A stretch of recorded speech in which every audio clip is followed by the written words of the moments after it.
Hub, and Spoke. Audio Collective.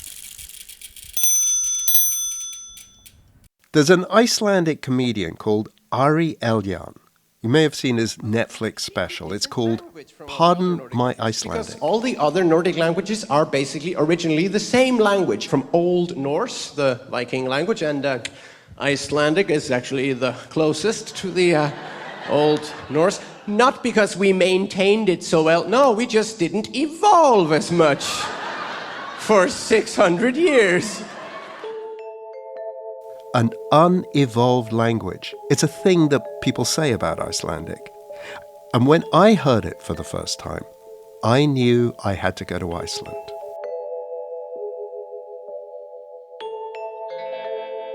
From Quiet Juice and the Linguistic Society of America, this is Subtitles, stories about languages and the people who speak them. And once I spoke to Icelanders, I realized that unevolved language thing, it's a joke. But like the best jokes, it has a kernel of truth to it. Apart from that, why should non-Icelandic speakers care about Icelandic? Not many people speak it, fewer than 400,000, but it's also not like it's going extinct tomorrow. It doesn't have that drama. So what's the story? Well, not to be too superficial here. Okay, I'm going to be superficial, but Icelandic is one cool language. If I were Icelandic, maybe I'd sound a bit like this guy. He's a journalist too. En Vífilfell hefur sett á markað svokallað hátíðarappelsín sem nánast alveg umbúðum. Come on, how can you resist that? And that's just the beginning of the cool factor. Icelandic, remember, is the native tongue of Björk and the Vikings.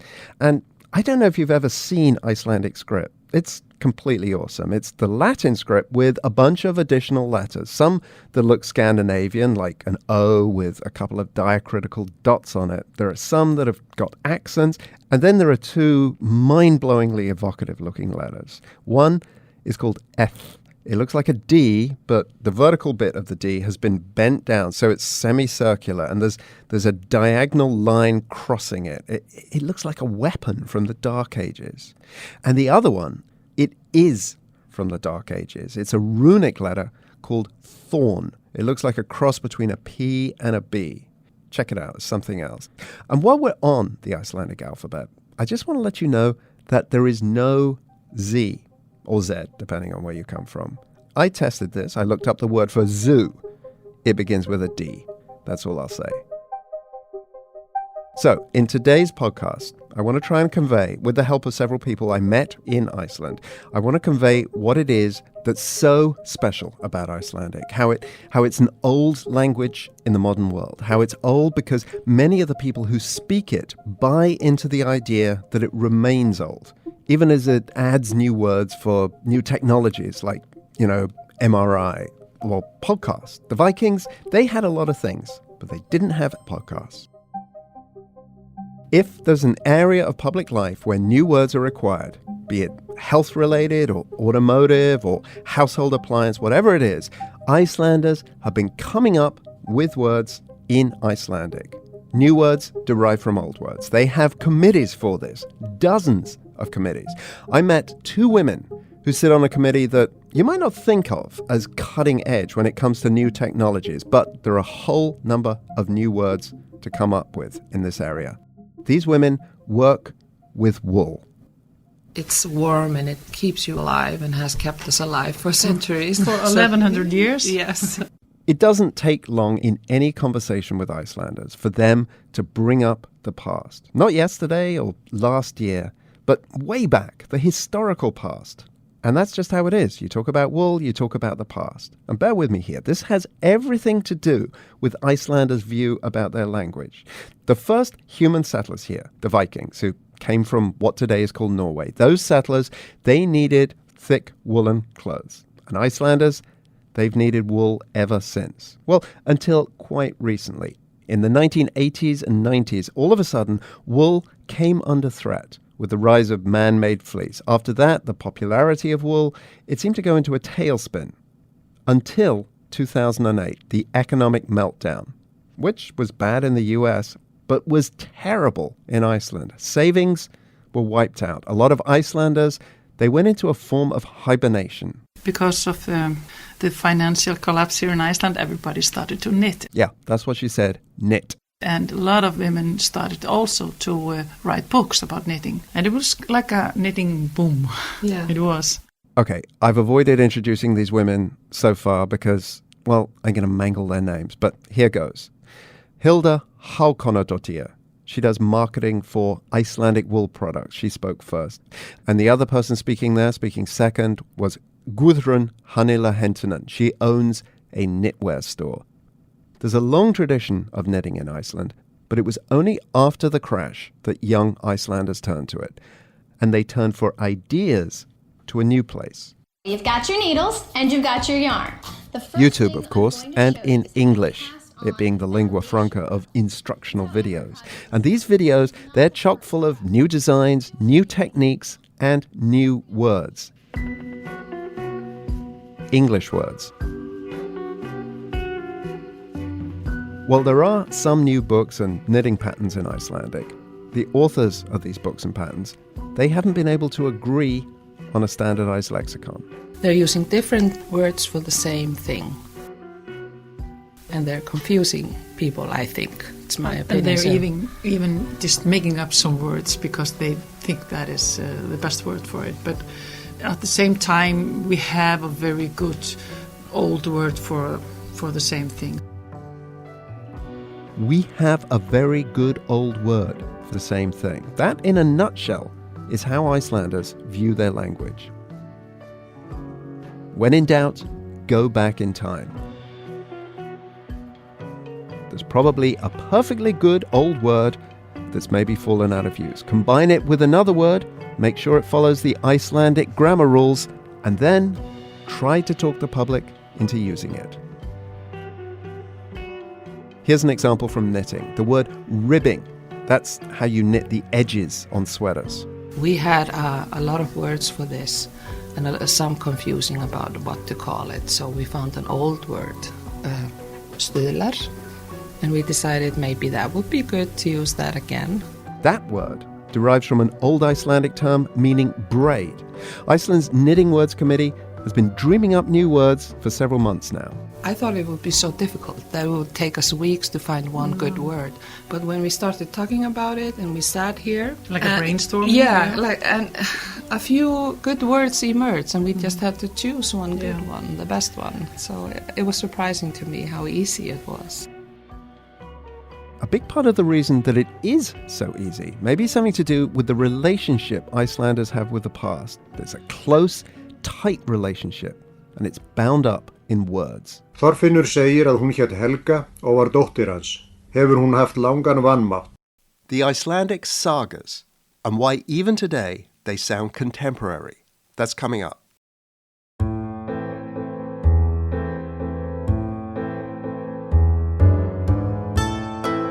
If you're curious about the world around you and how people connect, there's another podcast I think you'll love. It's called Out There. It's an award-winning show that explores big questions through intimate stories outdoors. These kinds of stories. How could a snowboarding accident help you build self-confidence? What prompts people to be overly generous? And how might Harriet Tubman change your perspective on who belongs outdoors? The current season of Out There is all about silence. They have stories that take us around the globe, exploring how we find stillness amid the noise of life. Whether it's through photographing the stars above, hiking the Grand Canyon, or visiting a national park in Korea. You can find Out There wherever you're listening to this, or at outtherepodcast.com. Okay, back to the sagas. Þorfinnur segir að hún hét Helga og var dóttir hans. Hefur hún haft langan vanmátt. Every Icelander knows the sagas, those stories of the Viking settlement of Iceland, of violent struggles with the old world, of love. Not a lot of love. The sagas, they began as oral histories that were later written down in a form of Icelandic that's remarkably close to the language as it's spoken today. It has changed so little that we can read the sagas just like our newspapers. Reading the sagas as if they were today's news. That's difficult to comprehend for us English speakers. But that's what Kjartan Ragnarsson tells me. He's an actor who runs a museum called the Settlement Centre. He's a very good actor too. I saw him in a fantastic movie about Icelandic horses. Now, pronunciation has changed since the 13th and 14th centuries when the sagas were transcribed. But the words and the grammar, they haven't changed all that much. By way of comparison, here's our best guess of what English was like at roughly the same time. When that April, with his showy sorter, the drocht of March hath persed to the rota, and bathed every. This is the prologue to Chaucer's Canterbury Tales. In its way, it speaks to us, but it doesn't speak to us in the way that the sagas speak to Icelanders. I'm sure that the old literature has so much to do with how strongly we are linked to the language as our identity. I'm very, very sure. It's like a music for us. Most Icelanders, they feel the same way. It's what makes them Icelandic, this language of epic struggle and survival. One writer put it this way to me. She said, "We feel very close to characters in the old literature. So close, it's like a family connection." But is it true? Has the language really not changed? Yes and no, says linguist Kristján Arnarsson. If the people of Iceland create their own myth that this is the same language as we had in the old times, it's going to be perhaps borne out. Which means that if everyone buys into the idea that the language isn't evolving, then it won't evolve. Or at least you can put the brakes on it. You can form committees to retrieve words from the past and recycle them in modern usage. So the language does evolve, but with a guiding hand. Of course, that's been tried elsewhere, usually with a much heavier hand. Government-appointed scholars insisting on keeping their language old school, no modernizations, no bastardizations. But the people often just ignore these linguistic scholars. They speak how they want to speak.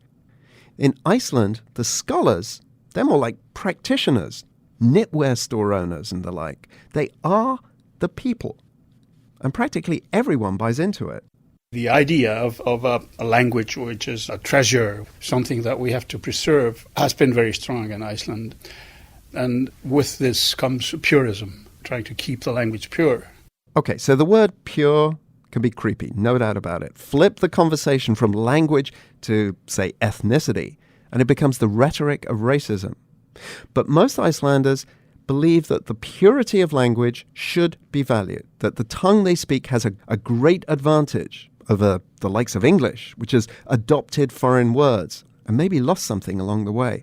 Icelandic speakers, they simply refuse to lose words, or rather, the loss is temporary, thanks to the knitters and all those other committees that are unearthing all those long-forgotten expressions.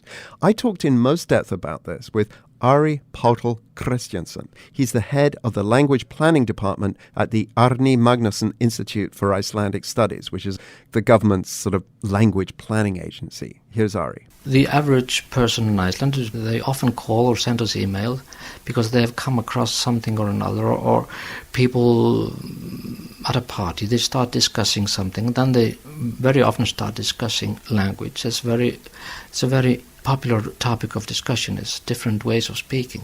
And then they need someone that they believe is more knowledgeable, and then they write an email to us, put the question to us. And here is how Iceland's designated language experts, they differ from, say, in France. The Icelanders, they don't lay down the law. They offer advice instead. But that advice is purist.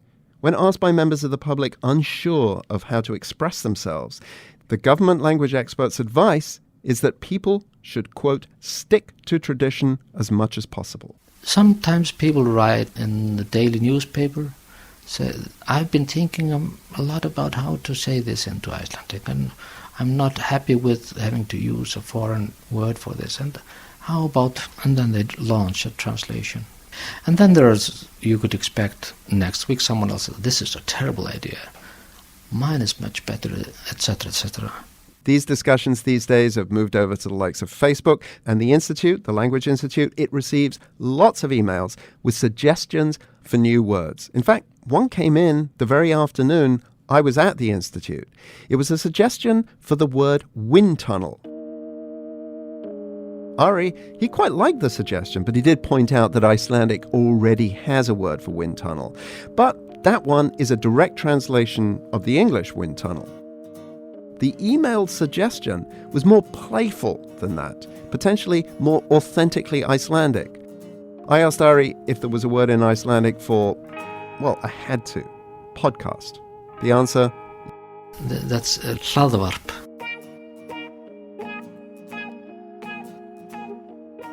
What a clever. HLAD, hlaðvarp.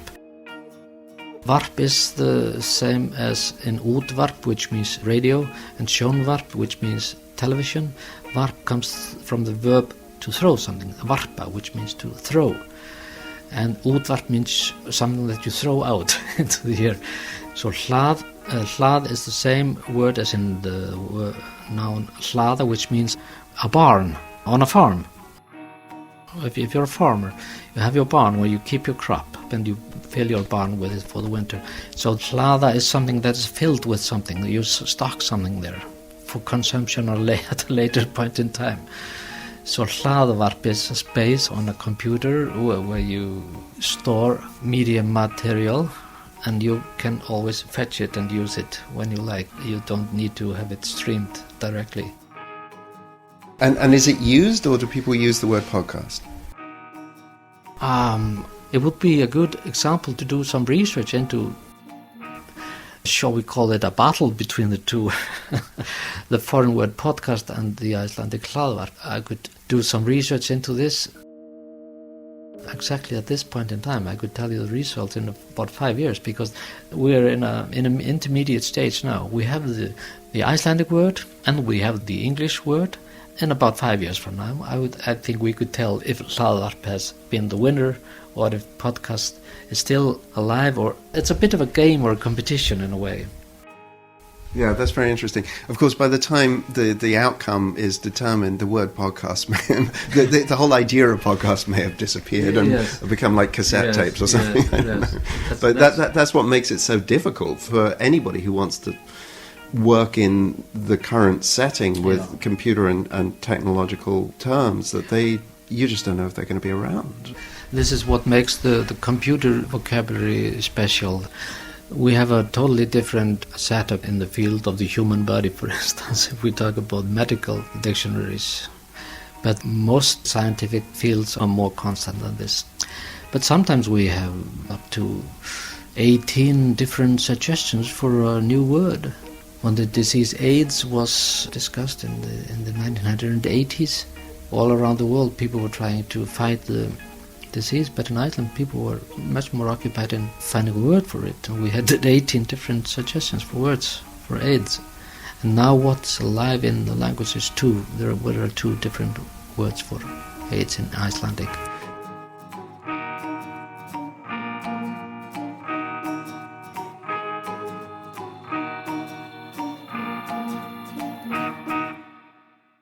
Now, if you're wondering how this language that looks backwards to move forwards, how it's coping with the onslaught of English and other languages, well, we have an episode on that coming up very soon, in like 2 or 3 episodes' time. And there are some dire predictions for the future of the language. I think Icelandic is not going to last. I think we will probably in this century adopt English as our language. I think so. Does a globalized, connected world still have a place for the language of the sagas? Listen out for that episode coming in the next few weeks. Thanks to Alison Shao, who writes the Subtitle newsletter and manages our social media accounts. Check the show notes for a link to the newsletter, or if you just want to hear the link now, because, URLs are poetry, it's subtitlepod.com/newsletter. That's subtitlepod.com/newsletter. Thanks also to the World Public Radio Program and to the Hub and Spoke Audio Collective, of which Subtitle is a member. Thanks to you for listening, and we'll be back in a couple of weeks.